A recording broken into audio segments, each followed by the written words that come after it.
Hello everyone, welcome back to my YouTube channel and Facebook page Education Hub BD. পেএসকে related আজকে একটি অনেক ভালো বা গুড নিউজ দিতে চলেছি। সেই যদি জানতে চান তাহলে ভিডিওটি না টেনে একদম শেষ পর্যন্ত দেখবেন। আপনারা সকলে জানেন সরকারি চাকরিজীবীরা যারা রয়েছেন প্রায় 22 লক্ষের কাছাকাছি যারা পে স্কেলের আন্ডারে বেতন পেয়ে থাকেন, তারা 11 বছর ধরে বঞ্চিত রয়েছেন। তারা নতুন কোনো পে স্কেল পান না। এই বাংলাদেশের এই অবস্থায় যেখানে মূল্যস্ফীতির চরম পর্যায়ে রয়েছে, সেখানে অল্প এই বেতন দিয়ে কোনোভাবেই সরকারি চাকরিজীবীরা তাদের পরিবারকে নিয়ে একটু ভালোভাবে থাকতে পারছে না। তারই ধারাবাহিকতায় আমাদের অন্তর্বর্তীকালীন সরকার যখন ক্ষমতায় আসে, আমরা সকলে মনে করেছিলাম যেহেতু এটি একটি বৈষম্য দূর করার জন্য, এই সরকারটি বৈষম্য দূর করার জন্য এসেছে, সরকারি চাকরিজীবীদের বৈষম্য দূর হবে। তারই ধারাবাহিকতায় তারা স্বপরিণত হয়ে পে স্কেলের জন্য পে কমিশন গঠন করে এবং পে কমিশনের কার্যক্রম প্রায় শেষের দিকে। এখন এসে পে কমিশন নিয়ে একটু জটিলতা দেখা দিয়েছে। বিশেষ করে আমাদের অন্তর্বর্তীকালীন সরকারের অর্থ উপদেষ্টা ডক্টর সালেউদ্দিন আহমেদ তিনি বলে বসেছেন যে পে কমিশন একটি জটিল কাজ। এর চূড়ান্ত যে সিদ্ধান্ত সেটি তারা পরবর্তী নির্বাচিত সরকারের হাতে দিয়ে যাবে।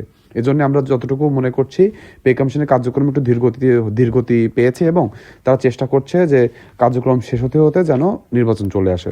তারই ধারাবাহিকতায় আজকে একটি নিউজ পাওয়া গেছে, সেটা হলো আমাদের হচ্ছে দেশে এসেছেন তারেক রহমান।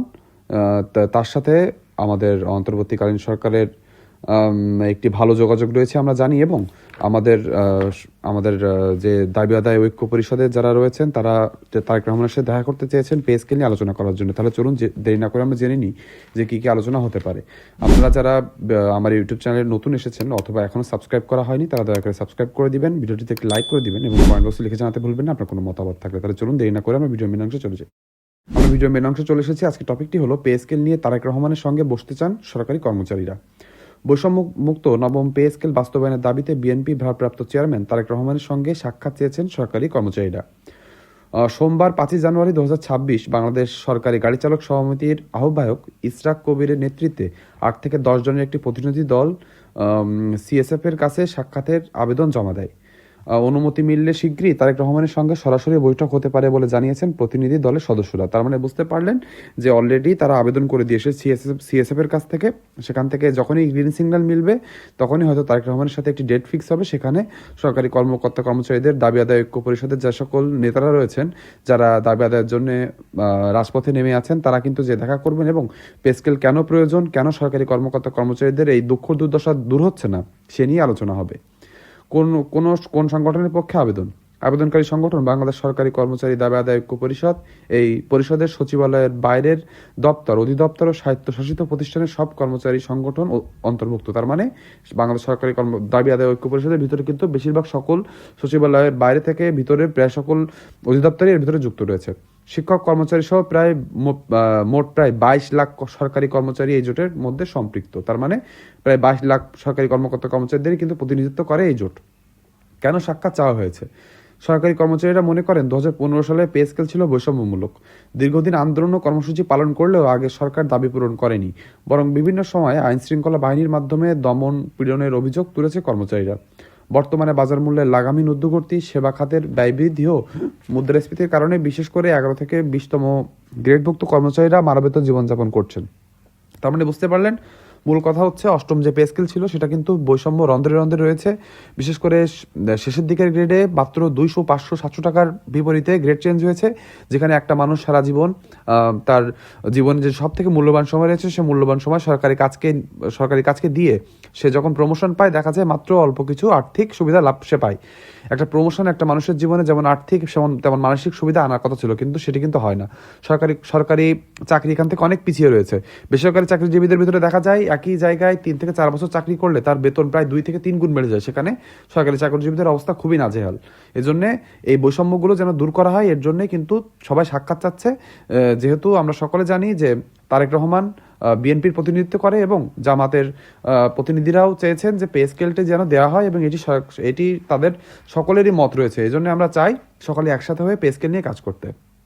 কর্মচারীদের প্রধান 7 দফা দাবি সংক্ষেপে: 1:4 অনুপাতে 12 ধাপে বৈষম্যহীন নবম পে স্কেল বাস্তবায়ন, সর্বনিম্ন বেতন 35,000 টাকা নির্ধারণের দাবি। তার মানে বুঝতে পারলেন এটি আপনাদের সকলের দাবি কিনা, অর্থাৎ 1:4 অনুপাতে বেতন হবে, 12টি গ্রেড হবে এবং সর্বনিম্ন বেতন 35,000 টাকা হবে। এর সাথে আপনি একমত কিনা, একমত হলে অবশ্যই কমেন্ট বক্সে সহমত লিখতে ভুলবেন না, তাহলে আমরা জানতে পারবো আমরা যারা সরকারি কর্মকর্তা কর্মচারীরা রয়েছি তারা সবাই একই কথা ভাবছি কিনা। আমাদের সর্বনিম্ন বেতন 35,000 টাকা না হলে আমরা কিন্তু কোনোভাবেই পরিবারের 6 জনের সদস্য নিয়ে বাঁচতে পারি না। এর জন্য আমরা সকলে চাই 35,000 টাকা সর্বনিম্ন যেন বেতন রাখা হয়। যাদের বেতনের শেষ ধাপ পৌঁছেছে তাদের বার্ষিক বেতন বৃদ্ধি অব্যাহত রাখতে হবে। তার মানে আপনারা জানেন যে অনেকে রয়েছেন যাদের চাকরি জীবন শেষের পর্যায়ে থাকলেও তাদের কোনো ইনক্রিমেন্ট তারা পায় না। সেই ইনক্রিমেন্ট যেন তারা পেতে থাকে, তাদের বার্ষিক হারে যে ইনক্রিমেন্ট রয়েছে সেই হারে তারা যেন বেতন পান, এটির কথা বলা হয়েছে। 2015 সালে বাতিল হওয়া 3টি টাইম স্কেল ও সিলেকশন গ্রেড পূর্ণবহাল, অর্থাৎ 2015 সালে যখন অষ্টম পে স্কেল সুবিধা চালু হয় তখন কিন্তু 3টি টাইম স্কেল এবং সিলেকশন গ্রেড বাদ হয়ে যায়। সেটি যেন আবার পূর্ণবহাল করা হয় এবং এটি কিন্তু সরকারি কর্মকর্তা কর্মচারীদের অধিকার, এই অধিকার থেকে তাদেরকে যেন আর বঞ্চিত না করা হয়। সকল স্বায়ত্তশাসিত প্রতিষ্ঠানে গ্র্যাচুইটির পাশাপাশি পেনশন চালু, গ্র্যাচুইটির হার 90% থেকে বাড়িয়ে 100% করা, পেনশন গ্র্যাচুইটি 1 টাকার বিপরীতে 500 টাকা নির্ধারণ করার কথা বলা রয়েছে। অর্থাৎ এখানে পেনশনারদের সাথে পেনশনারদের সুযোগ সুবিধার কথা বলা হয়েছে, গ্র্যাচুইটি হারের কথা বলা হয়েছে এবং যে সকল জায়গায় শুধু গ্র্যাচুইটি দেওয়া হয় সেখানে পেনশনের সুবিধাও চালানোর কথা বলা রয়েছে। ব্লক পোস্ট সহ সব পদে কর্মকর্তাদের 5 বছর পর পদোন্নতি বা উচ্চতর গ্রেডের কথা বলা রয়েছে। অর্থাৎ যে পোস্টে দেখা যায় পদোন্নতির সুযোগ সুবিধা থাকে না সেখানে 5 বছর পর পর যেন পদোন্নতি এবং উচ্চতর গ্রেডের কথা দেওয়া হয় তার কথাই বলা হয়েছে। অধতন আদালতে কর্মচারীদের বিচার বিভাগীয় কর্মচারী হিসাবে স্বীকৃতি দিতে হবে। টেকনিক্যাল কাজে নিয়োজিত কর্মচারীদের টেকনিক্যাল পদমর্যাদা প্রদান করতে হবে। অর্থাৎ তাদের যে দাবিগুলো ছিল সেই দাবিগুলো এভাবে নিম্নরূপে তারা 7 দফা দাবি পেশ করেছে এবং সেই দাবি যেন সরকার মেনে নিয়েই নবম পে স্কেলটি বাস্তবায়ন করে, এটির জন্যই কিন্তু তারেক রহমানের সাথে বসতে চেয়েছেন। ভাতা, বয়স ও অন্যান্য গুরুত্বপূর্ণ দাবি, অর্থাৎ শেষের দিকে এসে আমরা জানবো ভাতা সহ বয়সের যে সকল দাবি রয়েছে সেগুলো।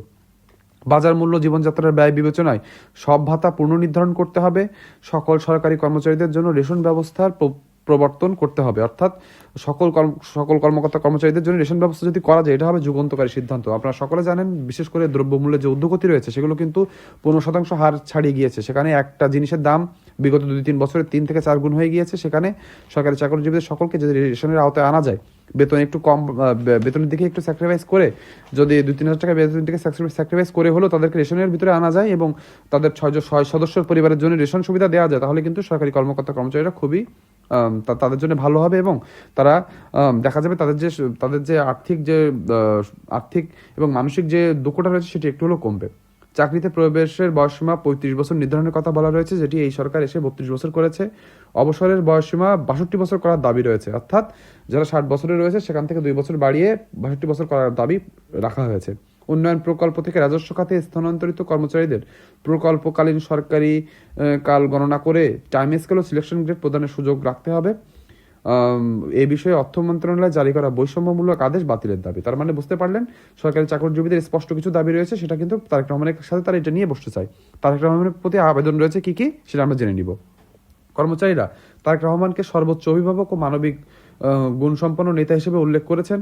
তারা আশা প্রকাশ করেছেন সাক্ষাতের মাধ্যমে সরাসরি তাদের দাবিগুলো উপস্থাপনের সুযোগ দেওয়া হবে। দ্রুত সময় ও তারিখ নির্ধারণ করে বৈঠকের অনুমতি প্রদানের অনুরোধ জানাচ্ছেন তারা। তার মানে বুঝতে পারলেন যে বিষয়টি কিন্তু বেশ তারা চেষ্টা করছেন, আমাদের সরকারি কর্মচারীদের বা ঐক্য পরিষদের তারা চেষ্টা করছেন কোনোভাবে হোক তারেক রহমানের সাথে বসে বিষয়টি খোলাসা করা এবং তিনি যেন সরকারি চাকরিজীবীদের যে দুঃখ দুর্দশা রয়েছে সেটি সম্পর্কে অবহিত হন এবং যেই সরকারের পরবর্তী নির্বাচিত সরকার হিসেবে আসুক না কেন তারা যেন সরকারি চাকরিজীবীদের এই দুঃখ দুর্দশা একটু হলেও দূর করার চেষ্টা করেন। তাই পরবর্তীতে তার সাথে সাক্ষাৎ হলে তা নিয়ে কি আলোচনা হচ্ছে, কবে সাক্ষাৎ হতে পারে এবং তিনি সাক্ষাতের পরে কি বলছেন, কি আশ্বস্ত করেছেন নাকি কি বলেছেন সেগুলো জানতে হলে আমার ইউটিউব চ্যানেলটি সাবস্ক্রাইব করতে হবে। বেল আইকনটি টিপে দিবেন, ভিডিওটিতে লাইক করে দিবেন এবং কমেন্ট বক্সে লিখে থাকতে ভুলবেন না আপনারা সত্যি চান কিনা নবম পে স্কেলটি অন্তর্বর্তীকালীন সরকারের আমলে বাস্তবায়ন হোক। আজকের ভিডিওটি এ পর্যন্তই, সবাই ভালো থাকবেন।